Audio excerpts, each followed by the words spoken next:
سورة النساء آية كمان بنان كلنا. سورة النساء آية كمان بنان كلنا. أعوذ بالله من الشيطان الرجيم. بسم الله الرحمن الرحيم. الذين يتربصون بكم فإن كان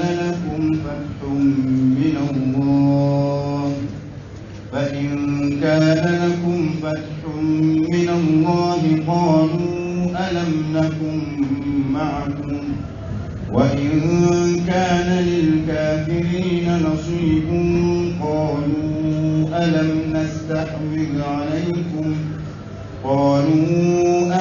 نستحوذ عليكم ونمنعكم من المؤمنين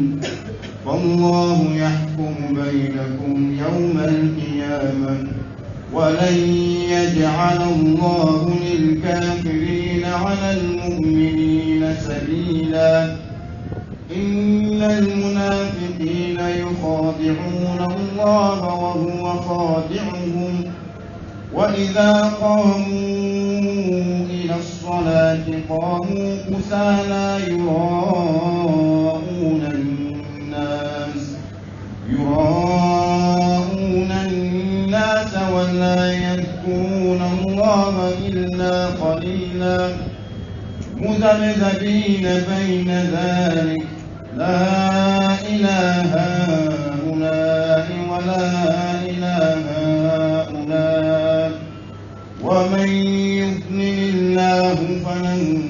تجد له سبيلا. يا أيها الذين آمنوا لا تتخذوا الكافرين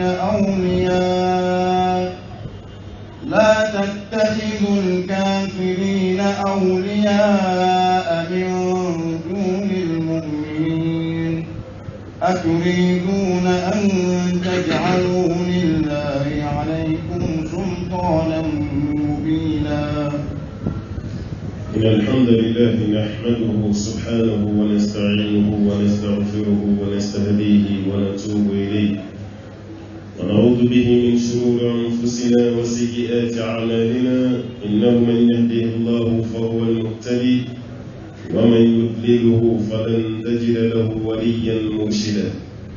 ثم نصلي ونسلم على الحبيب البشير محمد المصطفى وعلى آله الطيبين الطاهرين وصحابته غر الميامين والتابعين لهم بإحسان إلى يوم البعث والنشور وبعد. السلام عليكم ورحمة الله وبركاته. أبي أو تعرفوا أبا ولمن دون كبركدا أكشني نما جمعني نسبالك يا أبوك جون سمنتك محمد البشير صلى الله عليه وسلم domin do isela kashin kiri Allah ta'ala isela kashin ta alaka seli jonka kishini nema do fuka se kambo nyali maka utasno kono donim ya Allah rabbana mai afi alaka inama kambele dire kambo nyaka utasno kono donim dokora yanaka wala ndabe nyona fi tafsir suratul nisa sura mibeni Allah ta'ala ya tawada al-musula wal mawsul tawada sura qur'an kono ambe kabeni aya keme an binani an kiri aya keme an binani kiri na bina kuma munafiku deka ani aya mi betsugola ani mufana betsugola anya fawe musura ndama do be ni be feka munafiku don kasura ima dona ka janyai ma dona ka finiye ma dona ka la halawre funa kira yituguna kuma kai niyo usura nun kala ibe munafiki do anko sura la bilibili doye ni sura no suratul nisaa kadaka alakira kama Madina sira sallallahu alaihi wasallam yahudiyo masigani da alakira nan sarabu masigani da alakira munafiku yo sigani wala da anko bamana da nan ko jugu ngere ya ko sani ni juwi ikado karsay juwi yere bay tamto tilamal ko barano nyati kama na konskon mais mami be sigi kɛrɛfɛ a b'a yirila komi e ni don a b'a yirila komi a fɛnɛ ni ye o وكسروتي لما دي جوية بكلا هلو تكتافي جوي نوتي وكابي فريما بجوية زاد أنيو مثلا ديما غانغا فلو مساكن نون تاما سيغنا نو فرمسو ديو تاما كندو دكنه فرمسو تاما بيكسونا وتشاويره وسيغرا منوبي نيتو كالفولا وكو سيغرا وتو فو مساكيوري ومساكيوري بكلا بين واسوي كسيغرا بيبو بولو بيني كدوتي ابي رمي غاني كرا توت إجام فبا بيرا بول سبحانه أما الله فهم منافقو فتريا على كامبلا جيرين كشكوان أبو يوكل حلال أقول الذين يتربصون بكم أقول المنافقون نية مودي ما منوبي كفوكو بسيجيك أو كنو يتربصون ما منسيلين دوني حكلي كأو كنو ولا ستور دوكا أو سرو حكلي نبسكون وبي أو جلد ونوبي نيوان كمسير كنان ngakuma dola kele wati munafiki kala delite silame ka sesoro kele utifa silame ukanye fela zoro utifa kele ka dia silame wala befe urutura so tugomina ni silame yake pluma kele ina fu refa fu tugumi ka kele ke yorala au beka sai hal na masa joginda ka au zoro mumbe do ka damadiya وديني الذين يتربصون بكم من بين مبسيك أو كن من الحلياء فإن كان لكم فتح لو ترك الكيرو لني ألا يدمر دودي أو ما أو ترك الكيرو لو سيرا أي كافر فا كلكتون تشامن زر ألا فإن كان لكم فتح من الله ندمر دويرا أو كابو أو تعالى قالوا منافقين نمو كنزو ألم نكن معكم يلانكم فرالنت أو كا ماي أنا بكم يكري أنا بلدي أموني بامبو نوان abisela bisuwan bebe nyuan ka misiri kono be gramantoy aw nam be de kili adam nakun ma'akum yala na ku farale te nyuan ka am be kili am be doni nyuan yam be boni nyuan ana be kili wa in kana lil kafirin nasibun kum min islamu bi batira nisidira kafiru makelela qalu ubu kantu kafiru fanam alam nastahwid alaykum yala um be mani kelese hakilina di awma أو كسس لنا ولا سيسا عندما حكينا دي أو ما عندما تسي أو ماي كم يبس لنا وقولوا كندولا كتاب يفوي سلنا وكو كندولا عندما تاب بديفالي أوي عندما نحكينا تكدي أو ما ونمنعكم من المؤمنين عندما دعوني مؤمنون شيء عندما دعوني سلنا وشيء نيا أوي نسيو سرو محمد كم منتوكا دورة تدي am de ni kele se hakili de awma am de klaka do awmu ni nyonche parce que am de yo ka kundo no ka segere beta kata di awma awre be ni masunu no famu joti mislama usera ami awdo ni munafiqu usera am de hakili na de awma munafiki manani kafir usera am de hakili na de awma munafiki tifa ka jwale la tifa ka jalakiya be fe jama be ka letam jama be ka santi ko karsai de yanga mai ina munafike ijandu la fanyimante ne ya misala do di mayo ngala be dine mo do ni nyonche wita sura islamiyya ta sara ka can kusube tasra bele jile na ka aywa famundu be baga la batunu ka tasrai na ere ni ni tasra mi hine ituru de ka be do nuri wodi kafsa ka timen maka na tarajama bulu min chela bire ko doyi na boray nasra nu fana fi bire ko doyi o tasra na le nyamino abe ko tasra tigila mo nyina ko karsa yandoyi aw be fen ka ka tasra la ko nyobana aw kana ni sojade na boro fana fe na taran nun fana fe wu fana be chugo be keti ni islam munafiki de islam mo nyonsi na fare bamanga no ko munafiki e ba ko ke mo yote na mima e ba ko ke wudi munafiki te ma mi be mo plan no te munafiki fen de mo do be akoro nyama mi be mo ko bulu malila e akoro do ni te munafiki koro donete envers namima donete envers jahili fene donete envers parce que amba be dunyo na arabu kanibu nafra kasay munafiki o koro mam islamiyya da keneka me atuskunti islamiyya fe ina famfle munu ga bisala a moteri e kafri moteri a karakasi islamiyya abi foti ile makafo ko munafiki nafra mami makon namima mami be yala mawni nonje sotla wuri yala koni abe ka kuma ta fita foni abe ni fana ta fita foni an ba fa mu ma ko samara ni jigi e mai furu wati la ko to la ka ko mu su bla sira ba fa la kan gishi samara ni jigi torom samara be bese no na muna do to da ko samara nti parce que wati ba baka samara de ta duni do sigida ni sigida abedo mawde ka ke bunci nguna ke ka kuma ta ka ta foni yi wode kama to da ko samara nti wode na mi mai zul waji ai nye da flati na fori ma ko jahili o ko do mali ma mi te ko kalama ram kana be fori ma ko jahili ma mi ni sabab be gen na mi mali alors ga filla ko to jahili ko do ko ignorant mo mi be ati fui kala abe fori ma ram kana ko jahili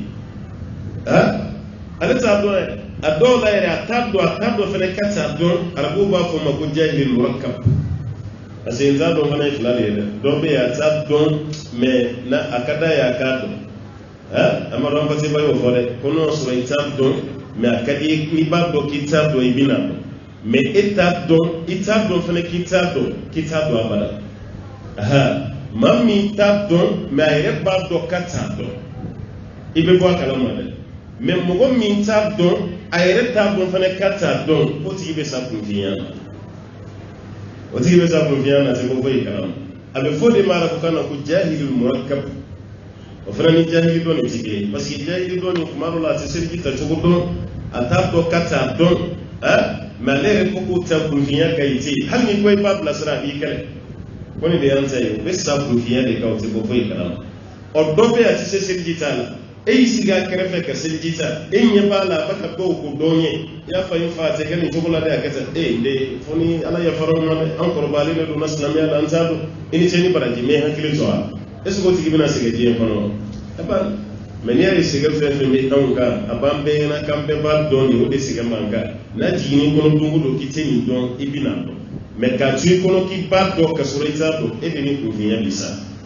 ni de munafiki koroyi ni de jahili koroyi ni de nabi ma fe koroyi ala ko ni islamu sera o ba fo awni awdo o me ni sekere islamu la o ba fo kafiru yi alam nastahwid alaykum yalom de ka hakim namma yele aw ni sanche naw ya nga hakim nas wala mana'akum min almu'minin am de klara kabdu aw ni mu'minu ni nonch ni ya usra mu'minu nanga bi ka sekra utagadi awna fallahu yahkumu bainakum yawm alqiyamah alqa bi kirti yenu ni nonche kiyama do o flani taburu jembayani ni sofla wulu ya mina mawni nonche alqa tutoyde kabe kirti ge ni mawni islam prepreu ani kafru ni nonche ولن يجعل الله للكافرين على المؤمنين سبيلا على كالكالو كالي تسرى دي كافر ما كسي مؤمنين كالي ألتي سي فيكتوري سرى أني ألتو دي كافر ما فيو مؤمنين ساج على كالكالو ولن يفيد المستقبل كالي ألتي نسرى دي كافر ما على المؤمنين سبيلا كافر كسي مؤمنين على كالكالو amma an yana mai Allah diwati kafiru baka sana wa sana aya jabe o be sana wa sana le munyo ala ko kutina sana no serana ayere ban yere ni kam muna ala ke qur'an be jigi wati no kunti sa wati islamu o ti sa wati munyo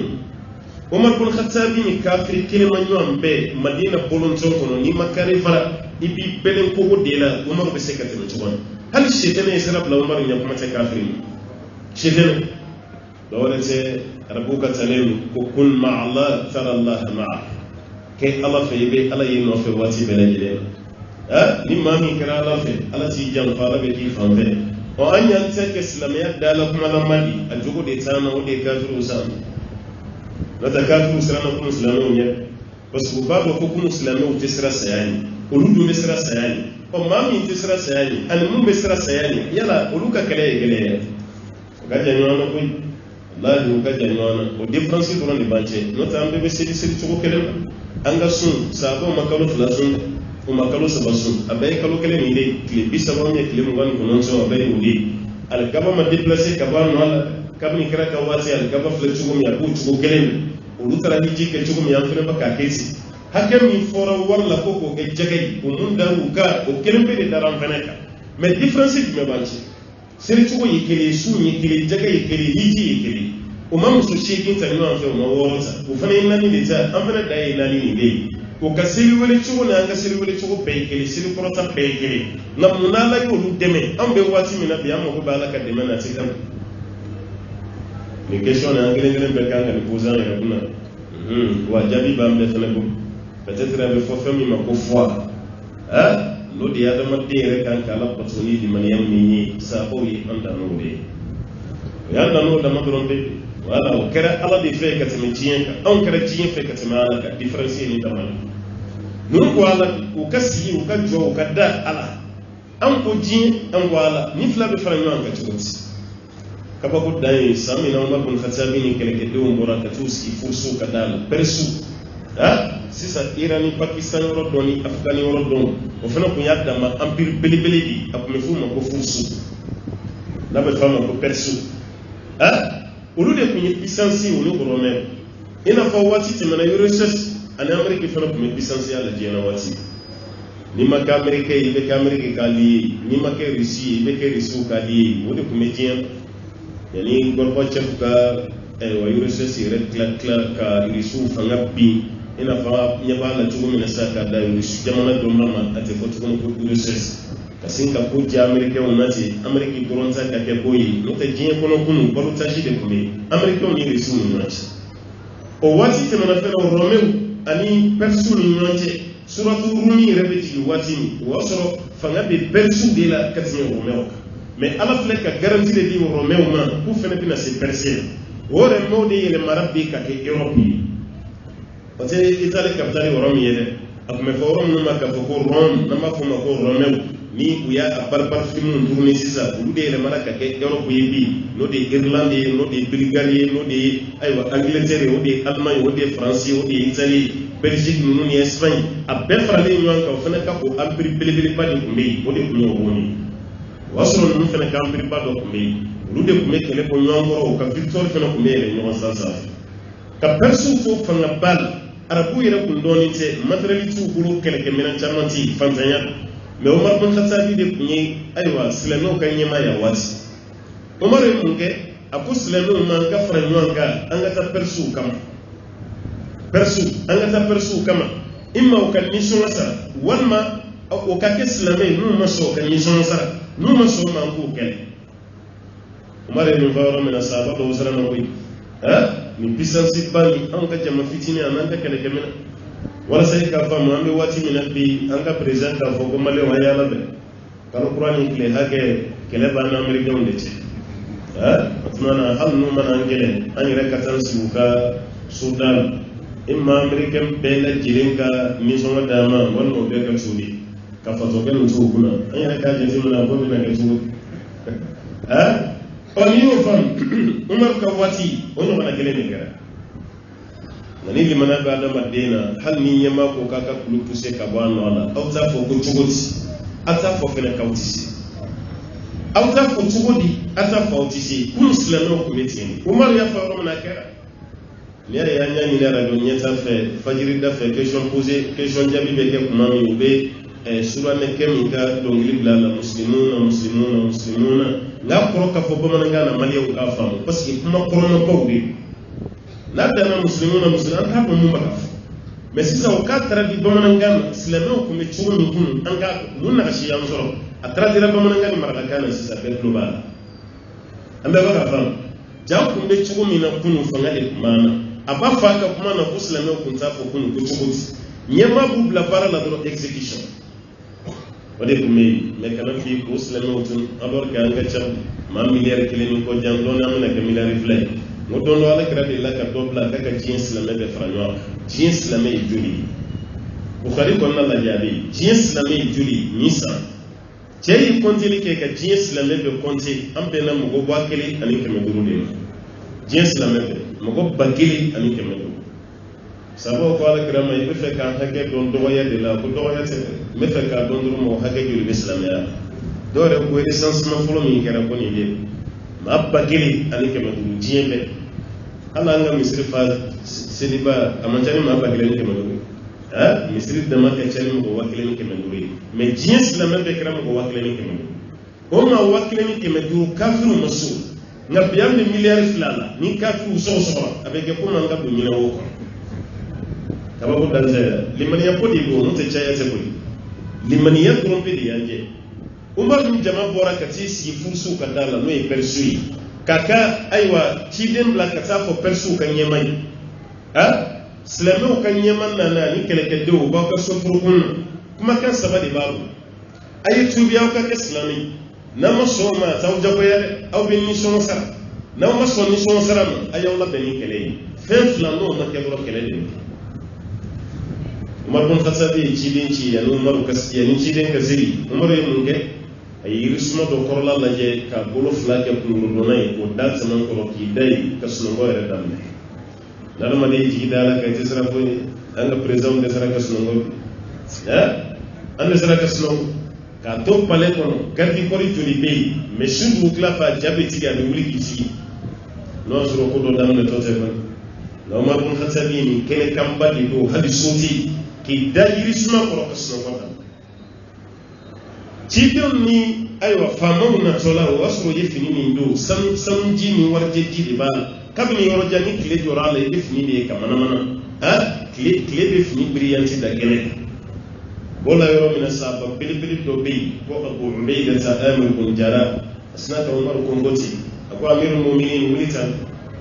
Umar wulila ko nyete persuka masake na tola e ko do vema je ni masake fini sabu bunu yɛrɛ ka fini bɛ maa yɛrɛ wa i kamana cogo min o maa de t'i jɔ an ka taa ni fini ɲɔgɔnna ɲini ka d'i ma joona i k'o don yanni kafiru ka ɲɛma kana i sigilen sɔrɔ nin cogo la ten a bɛ kɛ malo ye silamɛya ma a ti bɛn maribɔn ka taa wuli la k'i sigi a ko Abu Ubayda ta bɔnna Amir bin Jarrah ma a ko walawla ghayruka ya Aba Ubayda a ko Abu Ubayda hali ni mɔgɔ wɛrɛ tun ye nin fɔ o tun ka di ne ye ka tɛmɛ e ye sahaba belebele an bɛ jɔyɔrɔ fɛn fɛn na diinɛ na i fɛnɛ b'a la parce que maa tan ni cogo jiginna sanfɛ k'u bɛ don alijinɛ na nin cɛ b'a la Abu Ubayda ta Amir bin Jarrah alakira ye ale de wele ko Muhamadu manto ka danayama aminu hadha alqawm nin manto ka danayama o de ye Abu Ubayda ta Amir bin Jarrah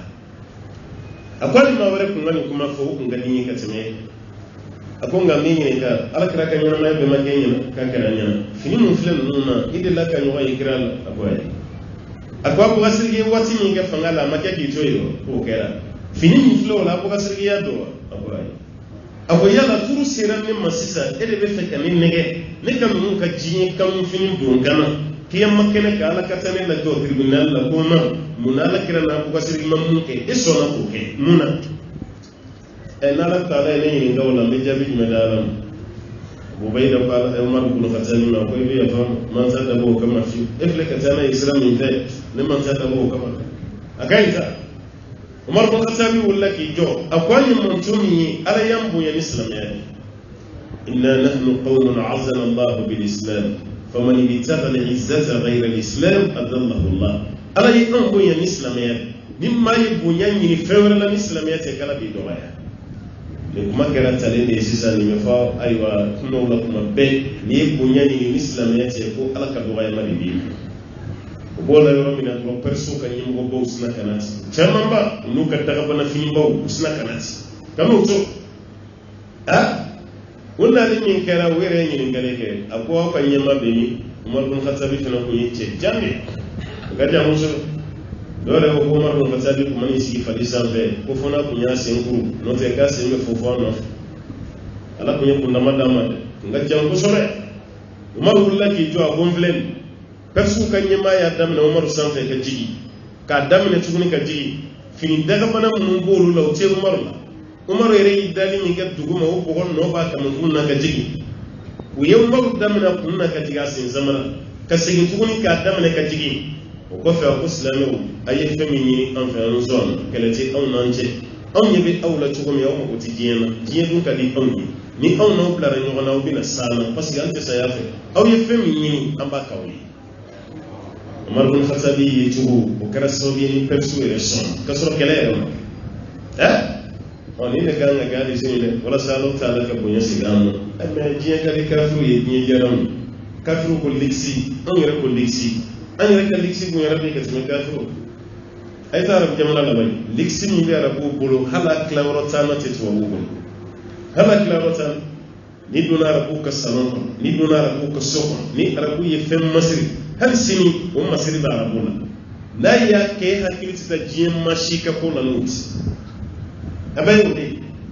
awani diye kanu katime laharaka ani nyama ya kanu katime sayaka wale karasobi fanga dona nuna katimanga note wati mina kumesa ya feni diye ara fanga dam ngani sanke me shigin ga maka diye mara la lile la ko me islamo yu wisiye klige amaga diye mara american flip la simina bi am place ku ngako no tay okay kanga capitalist Andalus no e Espagne mara dando e ko Andalus garnata bode kono no e garnata e kurtuba bode kono no e Cordoba Ishbilia namba fama ko Seville ko fana bode kono Seville fana bode kono na o zoni be farale no ka abe fode mako Andalus ala yin kunya islamo ani jien pe mara ni wati kono mais muna Andalusi pina ngabe karami ni jien kanunde abena fama mi ka wati ma kuluma sama yi marake kafiri be yi muso ani ko afaw yi marake kafiri be yi muso mo ka be marake kafiri be yi muso mais tout ce les petits ma wasra face à la baire be yana maya ayita ke jien kanu ni jien be yade o karaso bi dro kafiru sna kanati ne afi moni warsoro ikati munumunu ni dugunina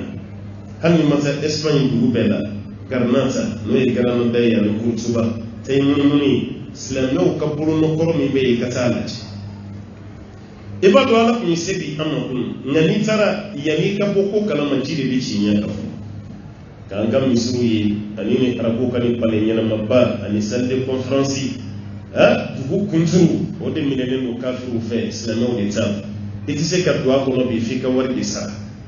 ibe wardi sara kadwa kono wala samu ko kable nyem ko mi mitaga no yiri kabako dan folo yeku medwa kono ki gaseri ke kabo ngabi ti dwa bana fika wardi sara parce que ati boloka abe kafiru de kolon munyim doga mala sama anyere kasigi ananga fugariya tume ani ala sara mi bla ka jien sarata ala fina yanti no ta ala ka kuma kan be hadisa ولم يجعل الله للكافرين على المؤمنين سبيلا على قوات سرد كافر ما مؤمنين سنجابلا نمنا كافر بي أني سنجبي دورتك أني على دبلا كتبو كافر نوف ودي دوغا مفلك أنصر أنت بارشك بي نيانا نما كافر كهكليني أنت كفوي كبيني كافر إرما فانيكم من كوبي تولي بي kabako ere danye munyi hali kam misiri jowal boko febi ka sanga jamana kono o ni shem fika timesira do de fe ka sige munay be kana misiri joya aw yete misiri kura joli dabla tolan fe wal jara kun nuni ay wa jamana rek wal jem mun biya ka misiri kura joddo wayar o ka polosi kura ko do wayar o be fen chaman ka chaman do wayar chaman moral do wayar tere kabini événement 2001 kabini ko damnera fubbi islamo mala fiyaso ko walu mala fiyaso anam mo nyeshi alam fa yaw nyeshi wala ma de nyoli ma rek war bi police ka ala ko kenan ala ko ise ko kenan fikati men kafir do kasra ko de kafiya ya ke tanzan akana ka tanzan kafir de sabo be ka war la ere sabo tan na fajna bo watiya ko yeni de o tuma ka kuma kam be ya ti josh an be freke ka nyere glam on di ba nyere glan ka beni ala ka mai me ka ala ka kuma ke bloki ba yi ko tiye ko be an nyere ma ne go fi ngo mo nzika an nyere dugu mo mai ya ko di glan wala sanga ala ka demezo wa man a'rada an dhikri fa inna lahu ma'ishatan donka ala ko ale ka ko foli qur'ani aya ala ko ko nan yan ko do ma ko balo ti dugu di ba ni dugu ko sa kuma kan imbe ne ama joshi on di be freke kami ala chela glan wala sala yi fanga mi ni kunu islami o makafiru ka o fanga no na be ala bolo ala ko si ko di am innal munafiqina yukhadi'una Allah wa huwa khadi'uhum wa idha qamu ila as-salati qamu kusala yura'una an-nas wa la yadhkuruna الله إلا قليلا إن المنافقين ألقوا منافقوا يقر في مرلنا يعملين قولنا هم منافقوا يخادعون الله ويربلوكم من على مرسلك على النجم ويربلوكم على مرسل وهو خادعهم كسرقون نجني في على بغاتي ويربنا على النجم باي na bamanangan jeri munyi ukani negeni jamfanjugo wala baga sey kata duira dima no te bubaka ala nege kasura ala di ulu nege mbay akileme ko min dena ba na be kulanga la dem sen yere fene be to kayisi no do la ka ba nege ngol ba ya be wal du ga yere kulo ka fo ma be rot me ba be don ka tmi yere ka kuma ci kulo kono fem na baba yere kala la flidi wala saki hakli bunya ko lulaje wala sa kulonge ka jawu comme ti no te ma boyire la folo ki hakli be bunya ni ba tay o be tumina munafiku bolo baka bara minge o baka ala batu su minge amaga ninge ka aywa ala negeni amaga ninge ka ala jamfadi wa huwa khadi'uhum ko kasro ko negeni fli ala ko chimire de kuna ala dia were ne gamba isaku wa idha qamu ila salati kunu willa kafuku bi taslim ay nafiki kasiri ka tugola je an islamai rere kasiri tikri lu willa ku bi taslim qamu kusala kuni salaya de wuli ayo seli raba bo do ko be sena ani salaya de wuli na seli kita ngana ta mangana ta ay tamba usoroi ay ta samba usoroi aka maka jam ibo ina fi ka seli to de la ado la fa no ka salamu bla kuma odi ya le mai ma do be seli misir la iba jeti min san ko tan fla atibbe al mamika takbiratu folo ma bala wati be retari wati be namal al mansur ara kan flanon abasur ara kan zabanan wati chama ibale kene ne wulle abi seli julu sara la fardabe wati sebati seli ma ramadi ni sebabi ga sifema abe dongo eme ka bitigi fle misiri dugumala seli be korota ke to bitigi kuna farkan ke ka seli ke to bitigi kuna mo wati mako be ameriki la wala mako be français la ni convocation que la 3h du matin ibe tare darla e ki reni ka sisa ala ko ni jiyan ko jume tadi ni kala visa ni na ere fajiri seli kaso o ko fe kana visa ni woro ibe do yi ube barola ko kabini 4h me biya ko kabini 4h ko ambi fajiri dum sedere meno doni har ni mati ni ka ma fajiri si man nana américain ko visa no fe kabini 4h atra français visa no fe kabini 4h mais fajiri be seli 5h amase ka seli kale ka suno ko kagiri kan gere jije yani kiyama chebon man ni do ko telephone la réveil la ay telephone gele ka para sur sa ale redi pour yi numéro do composer téléphone na no sera téléphone ka kashi na ni téléphone mo kashi da mana be klaka wuli ko fa ni téléphone ni ma ko be singa batterie ko ko she ya me be kashi batterie de ni ko kasura yere de téléphone yere aywa actualiser ka beni wuli wati no be kashi ati wuli eba ga klaka do ngi mo ko fe ay do ko ne nyala suno ko ka gri machine nyala suno ko mangri femmi be fe ka wuli ka bene ya mo de valeur la je ni femmi ka di ya mo do ni nyala suno ko ni mum man di ya mo do ni nyala suno ko no ti kara be ko kere do be no watu usira hal mi suno ko be ni ka ni nyebru di bre ibire la sala hal ni be nes ka fe di ni do ka tumi wala sai ka suno ko kana ta ki da iba barak ya la je hiji wati kuma l'avion be wuli fu 17h mais kabni midi ya be fo kan be kan won sur maison ne haji kabni midi o koro mi avion te mo ko atete ni ma beti wuli la be poulet pratique be ma bi ko ci chauffeur ka be vraiment mais avion kele ka gayela ndam fen me mo la si fo to la si l'avion est elata hali problème do avion e soro o bango kele abo kele amma kongordu ya 2000 avion min bina France ni Allemagne ka coopération de avion ni kila ko Concorde o flare bu jalen Angleterre ani France o de kera avion ni Concorde 2000 avion kilen ka elanza damne mogo ba ko mogo kemani ko jamba abe elana be feka wuli mama wuli carburant tuning do di be o di prena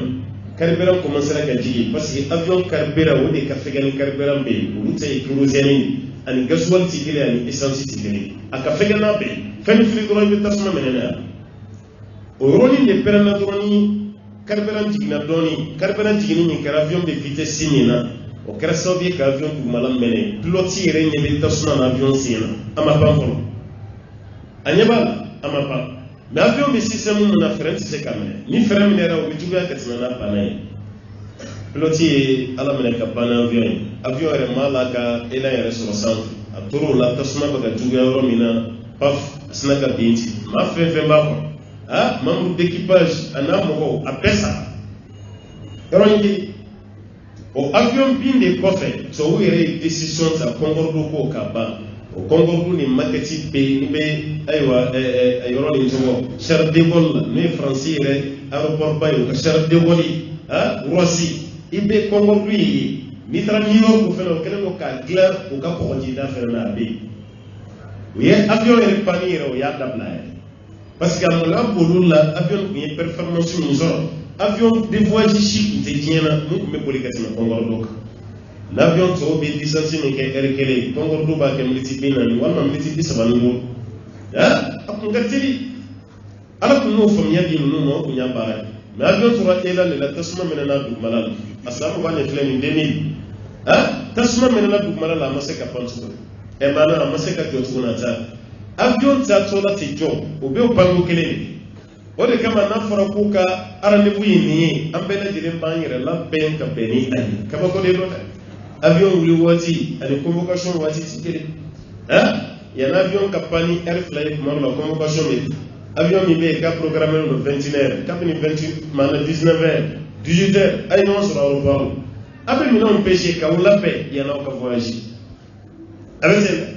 nin bɛɛ diɲɛ ko ye anw y'anw yɛrɛ labɛn ka bɛn n'a ye a kɛlen bɛ komi n'i bɛ Europe jamana kan n'u ko ko ka terrain ye 7h ye mais mun f'i ye 6h30 k'i sɔrɔ gare la 6h30 k'a sɔrɔ i donna terrain kɔnɔ i y'i ka baara bɛɛ kɛ n'o tɛ hali n'i kɛra président de ye o 7h kelen min n'u y'o sɛbɛn billet la hali ni maa ma don terrain kɔnɔ terrain bɛ wuli 7h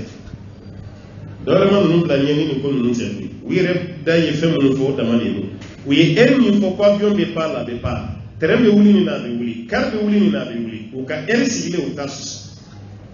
mais an fɛ i ka taa an ka gare routière la i b'a ye car minnu bɛ taga Segu n'a fɔra ko nin ye 16h carré ye ni 17h y'aw bɔ yan o y'aw kunna jali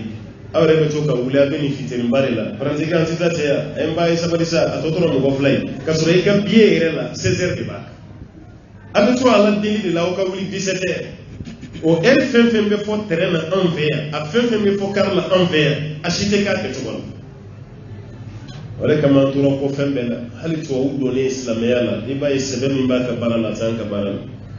kafiri n b'o f'i ye an ɲɛ b'u la nin kafiriya nin na u n'u ka sɛbɛn bɛ ɲɔgɔn na wa hali n'a tubira fɛnɛ k'a kɛ silamɛ ye i bɛ sɛbɛn min y'a ka baara la a ye an minnu sɔrɔ silamɛya la a bɛ tila k'anw da o sɛbɛn fɛnɛ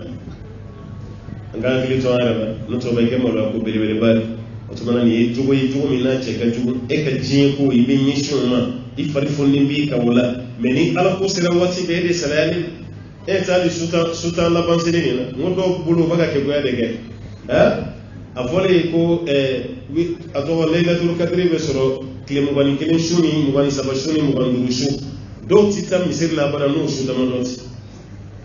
a tɛ tɛ yan alimami bɛɛ b'a kalama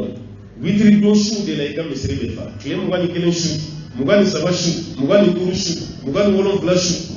29 su kuma tɛ maliyɛnw ka Laylatul Qadri yɛrɛ 27 su ye kaba su tɔ kɔni aw yɛrɛ kɔni nin cɛ sawo ni baraji mais 27 su kɔni o de ye Laylatul Qadri ye Mali la yan a ye misiriw kɔnɔna lajɛ bi sun na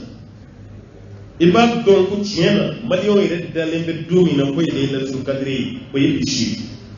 ne bɛ mun fɔ a ye fili b'a la 27 su tɛ Laylatul Qadri ye a delila ka k'a ye a bɛ se ka k'a ye tuguni mais su 5 nin bɛɛ don a bɛ munumunu a bɛ se ka kɛ Laylatul Qadri tɛmɛna yɛrɛ kabini 21 su walima kabini 23 su walima kabini 25 su a bɛ se ka kɛ 27 su ye i n'a fɔ a bɛ se ka kɛ 29 su fana ye mais kira min yɛrɛ ye nin bɛɛ fɔ an ye est ce que su tan laban don dɔ bɛ yen ko kira y'i da sunɔgɔ la a ka masiriya a kan k'o yɔrɔ jateminɛ ale de ko n'a bɛ Laylatul Qadri ɲini a y'a ɲini nin su 5 kan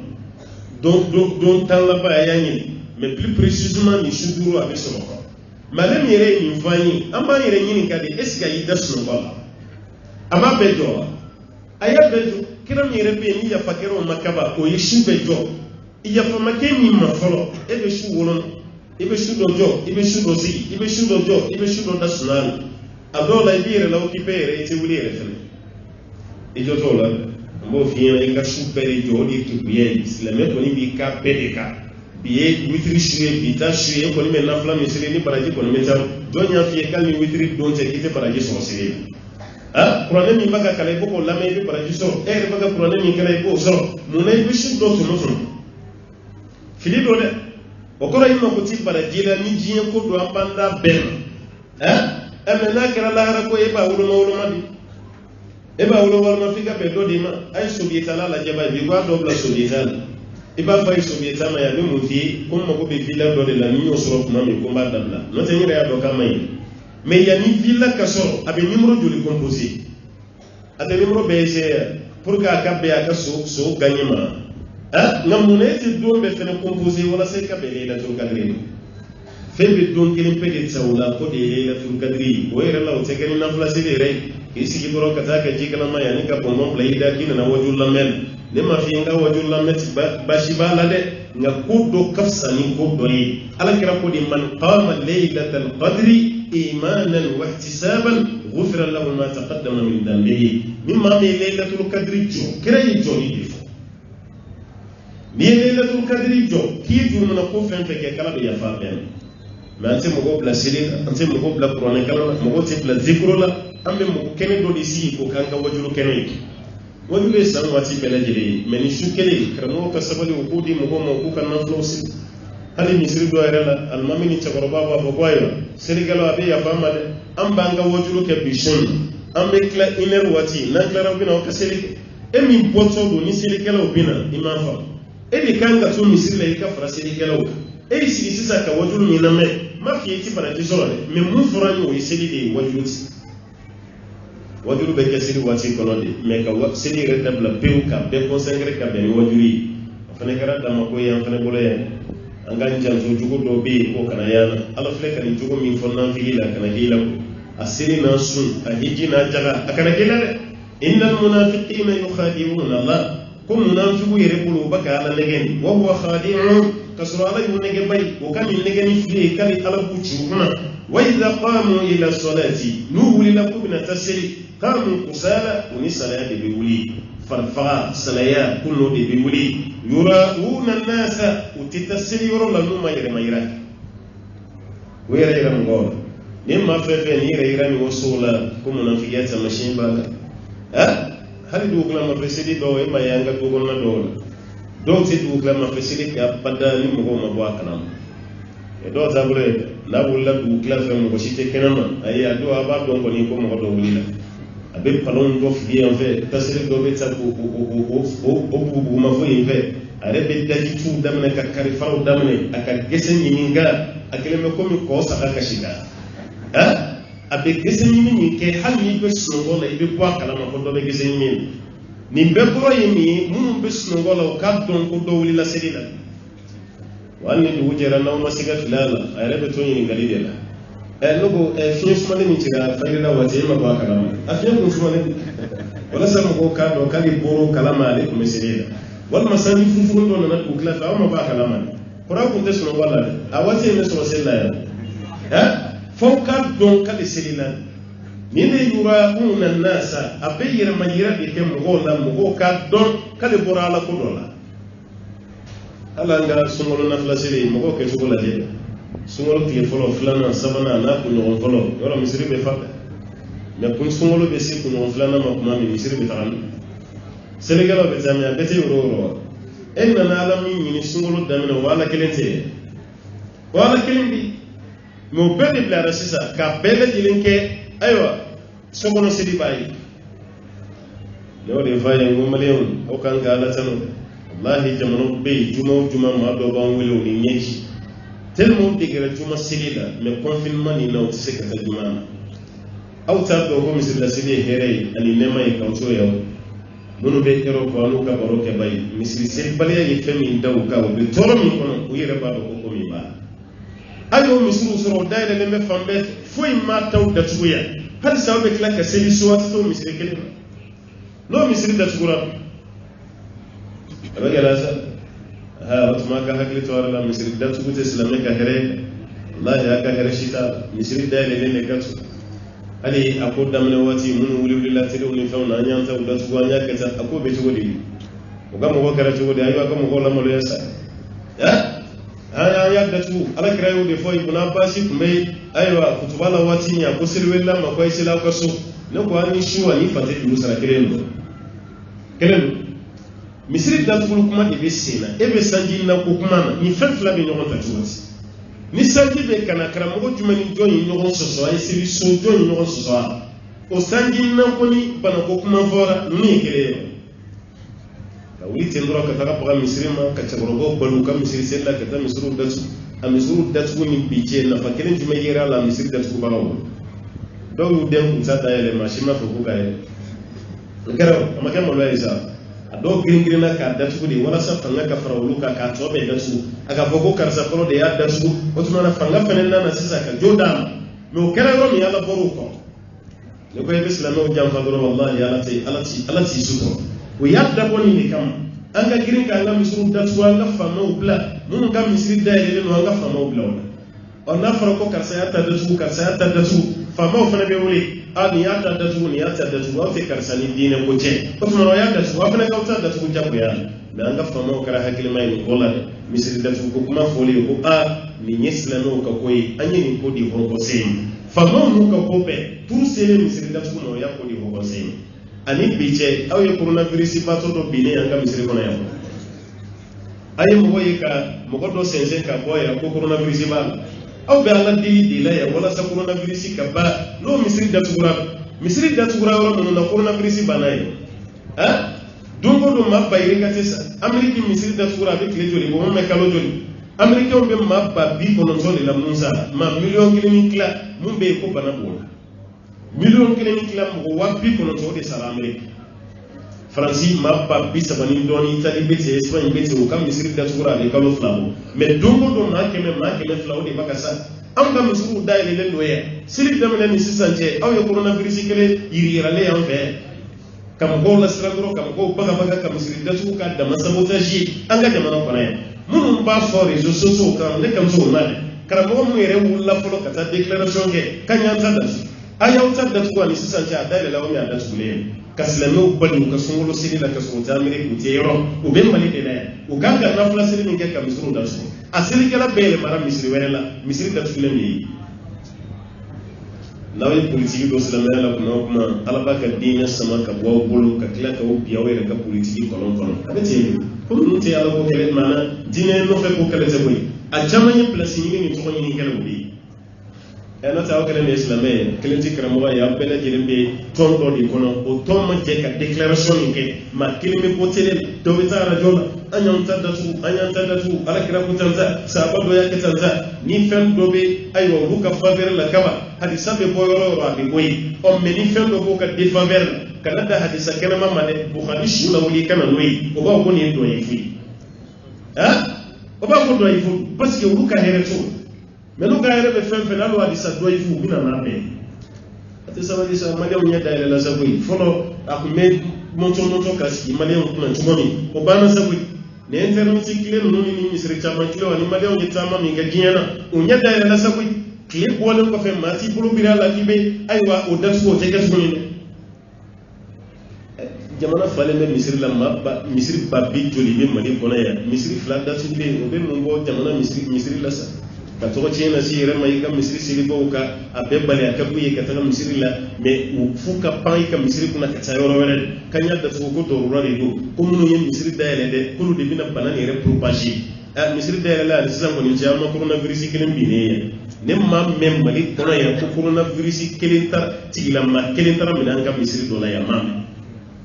fo n'u bagara dɔ ma parce que nunji soro ni sɔgɔsɔgɔ min fɔra la n'u ɲɛ ni nunji la ka jigin kabini coronavirus kɔni mana an nunji tɛ jigin yan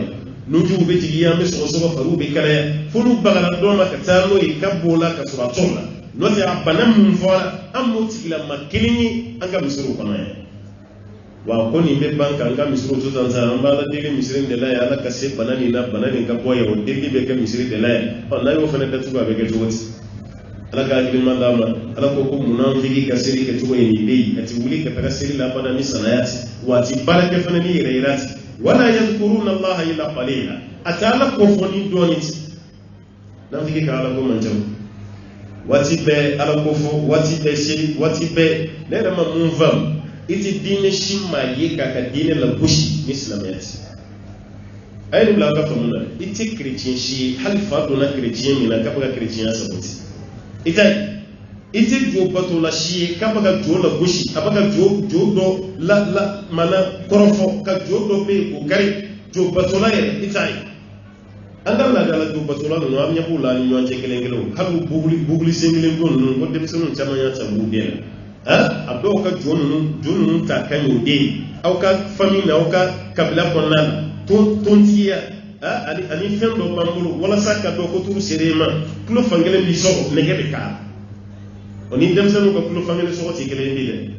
o oluta kuno de ibe kushi ya do bulu ko zuru ble bulu dula ire pa don jama chela ni to batulai to ba bulu wa ire feneta do ni ma ko yimu koi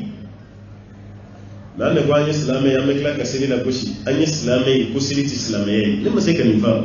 ere islame ya mami kan ka mo shu ka bla sirena o ere bi jo mo nya ko siliti islame emi kan ka mashu ka bla sirena ere pa ko siliti galo ibri ka wuli law de ko na mashitala ala kasra shitaw kan bara ni siri bora islame ya la to be to juma idi eni ko be da tu fem fi mambe bo ala fem to o ni siri bo islame ya la to be to mu ya yo ira na sango Islamique kile ne ba ka dine la bushi no te te yahudiya ka dine la bushi ite chrétien ka dine la bushi jo batulata ka jo la bushi am de ban jo seli tai seli kela shi islamique ababe jahannama no kara la kara rete bishire ala kara kun de seli gala ngala de seli ra sabo kun de seli gala ala kara re seli dira ma sanfeli batu to be dira la kara ma duguma ya fuseli ala ya ta de ka ta ne fusan fulla wushi kerete ka taka silida annalen fulla ay refna ma fariya ka seli gede seli folo mi na yoke jibril le jigira nay jibril le jigira ka seli kele wala kama ma fo ko seli fana ti ba mana ngene maraka kan ni do maraka ba fo folo de mako hana wal mafana o hana ni seli folo seli fana folo di sella ni alaka ci de jibril fa alayhi salam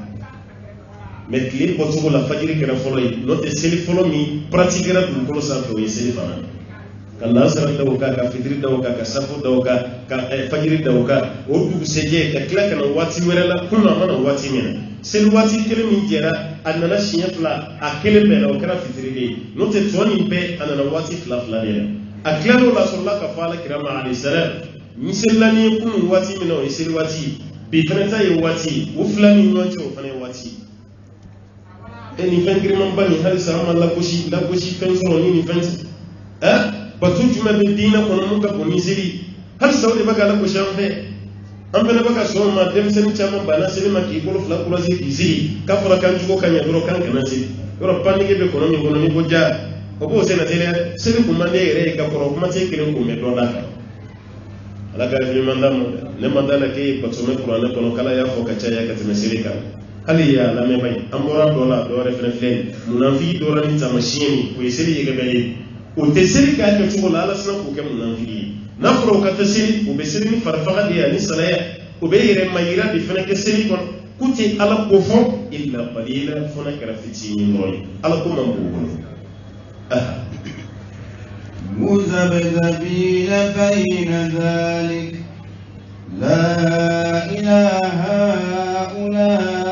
ولا إله هؤلاء ومن يضلل الله فلن تجد له سبيلا مذبذبين بين ذلك ala be ma mangutufo fabege ko mi rejole nye de bati gidasa muzabzabin kabbe gingilanga ibayi gingilanga la mi nyonje ngata sili ngata sili marla ni sili reddam nera kelme ko mi ye sagi fabana ko tare la ko siya kuna nyekunu ne hali do sili to ko misir la ibaro ko ni tema na kuma da fadiri wati way farishiya dam ne lenza alman ba ga kalana wati ma da bishiye ne be halula to ko mi abe halula ti na ya taman shi ya ba kirashin ko kurusa bina maminga fukata salamun bla ate tranquillité la be sozo be mondru laje bi nya prota be vandru laje be kirashin abe kirashin na to e re fa do ni ti jole do a jenile ma jole do ala de nya pro e ma se ki re pere penka peni alai fi ba yira ala la jole me masake o kama masake nya pro kwa ibla muna kama jayi anga président mané wole kam ko bila palela yikene ni président kele dugumana tele hamni lide yikin iba chien est-ce que le président ko yoro do yingi iba chien attention ibo munyo de yana ko audience ka mais mana do sel la gaba ko chien de demne bi c'est des chiens crève chien bolo be chien abe halo be so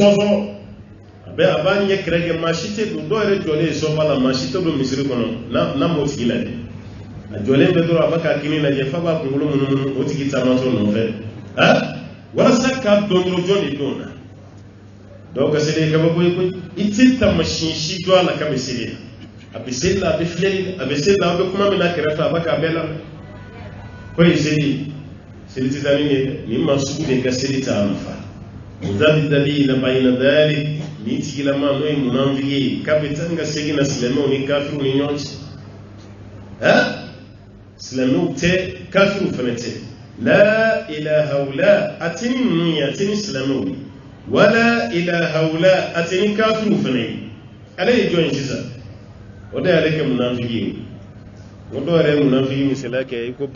bagan tunune ni saga tununa walma ni mishi tununa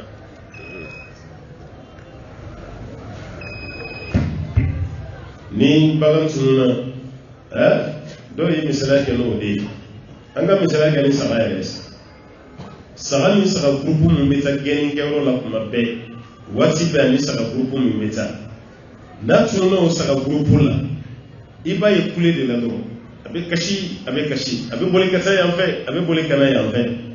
na yi saga do ya abe boli abe tugulu la je ko lusumu wa tab do maga saga yola abe klaka kashi ka boli ka boyi nay saga wore ya tamuno lu chela ta do maga saga yu lu fanana abe to kashile dasa fa do maga saga wa ko lu yi adola to lu don ngala do go ka to lu yi fa be to akelena sur ko fana biname baga meti ko ni o famu do ko munafi beti ani ka tu te ani islamu fanati ale ya kelimbe abe fa le ma ko al fari fi nawahi ale ya kili ayre kelimbe de ani mashi meni aw ma fam munafiki ben yeshi aw ma ni hakilina miya ni kuma kam ya ni visage mi abeke awere nyana kuni ya dodi kasura doti ebo famle ne afa ngala nga misru ka chinye siza aben mawde ma tel mo mishina ko fe mo benin fe tel misri président ya mami ni nyonje o benin o to fe misri kono ma do be halno baga hereke al mami fakat do tiki la ka to tiyere ka trajectory yelema ka bo almamika ya da madin do se ganen fami tan yesrala abe baraka no de aleka soni misri kono do ko do be ka be to gal mamin nem hal mabni mi yera ko tiki de ya be gal mamin de ma ka so jore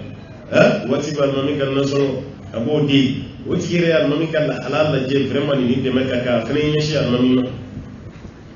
ben nan fiki kan inde isa abo de sige leke ne ko kan mami sanama be mami do kono san ay mami yoro misiri ko ntaw misiri sara ko ntaw so ka kan mami ko ni soro ay mami abo de ni kali ko sobe li fakka don jodi mabli ni dal mami ay misiri sara tere jeni mu meto kanate fa be sigi misiri kin yan vendal ko de adam anya me ko de ya kan mabli ko dam o de ci no sa non be jogo mena da gaire te sigi manu ga su dungu do be mabli gon e kan ka mo mi deme e de bugo la ko sita ro kuma yemi bonali wo tigi ya be fuli la zam e man ma ke baran ma ke anya me ke mabli dangal mami wala me akana kiya ko al man ko no ban fata ide don ba ku goyi had man mami reta ban ma mun be franci alon ma ke nyali ke la no ta ko ke ma ko lo wardam ye biti do joka dama yo dun ye flana dama yo ke lew ye sabana dama ya mami ne turi mo de ni te da iri sampe ni ba do ite to kan kai an wani ye mun kai ya mi fuli da sima me hakri tuera la Allah karam won no mai nu ya do ko mo me man do bibi ne ko bibi enye me wati fe bi ne na ko ni wona ya karam ko do ne no yo rete boy kalam me ko fe mo do de bitaga ni kuma befo na ye abi green ka deika wallahi na fa ka sujuki tiga ne bulu ka foi bi mo nyana ma mi ko ni do ka surali de bagati mo tu fa ne chien perfect ni ala yere ka somi ni te ka na somi no te ibn mo ko sugunu no do chonsi wadi asunu na fi fira la kare ga sallallahu alaihi wasallam